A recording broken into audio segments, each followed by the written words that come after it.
So I have this pound cake, and I made a, like a, what do you call it?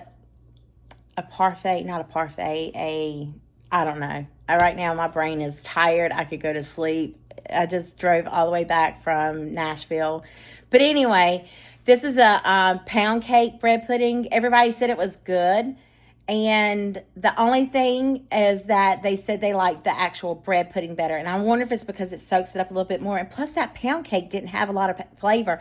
Have y'all ever used the Sara Lee frozen pound cakes? I bought 2 of them thinking I would need it, but by George, I only needed 1.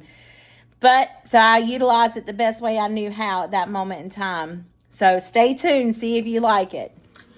All right, for our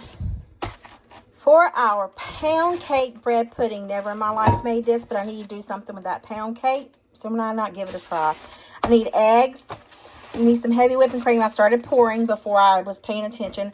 I also have some egg whites here that I want to use. So I'm going to use some egg whites and some eggs just so I can use those egg whites. And there we go.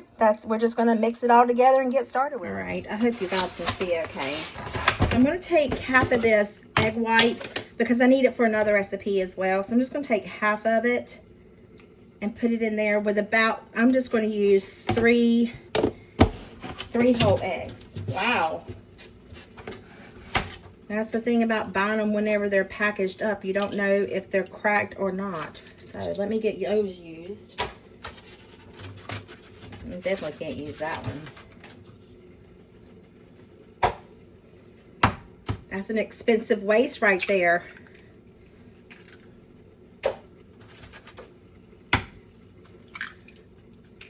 Okay.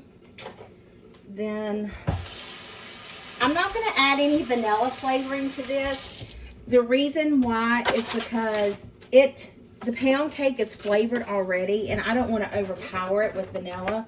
It's a little bit more heavy cream in there. This is a store-bought pound cake. It's the Sara Lee kind. Don't buy it, okay? Just make your own.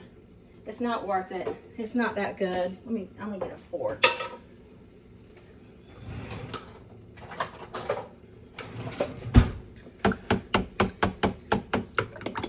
Just want to mix this really thorough, really good.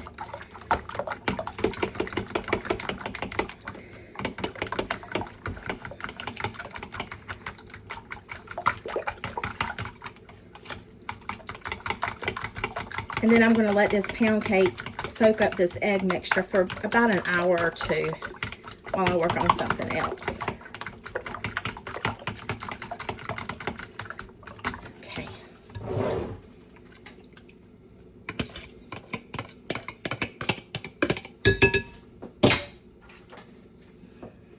Oh, I forgot to add sugar. It's okay. I'm not going to do that either because the pound cake's sweet enough. We don't want it overly sweet. We want it just enough. So I'm going to give this a stir. There we go. I have a pan, whatever you want to call it for this. I think it's too big. So I'm going to get a smaller one. It'll be fine. A guy I work with, his name is Teddy, and he loves bread pudding. So I'm hoping he's going to love this too. I'm going to let him know this is pound cake bread pudding. So we'll see how it goes. All right, I'm just going to let this absorb all as much as it will, and I'll see you guys in a little bit. The pound cake pudding is done. Let me just tell y'all, I don't know if this is a new thing or what. I've never heard of it, but child of mercy, it smells so good. So you got to tell me what you think about it. I didn't know any other way to utilize it other than using it in that trifle. That's what it's called, a trifle. But yeah, it was okay. I just the pound cake didn't taste good to me. But my aunt Kathy, she makes the best pound cakes. Oh my gosh. That woman, I love her baking skills. I sure didn't get none of that from her, but she could cook too now. Boy, she could make some deer meat salad that was like, chef's kiss to that. But anyway, I hope this video put some yummy in your tummy and a smile in your heart. I'll see you in the comments. Bye.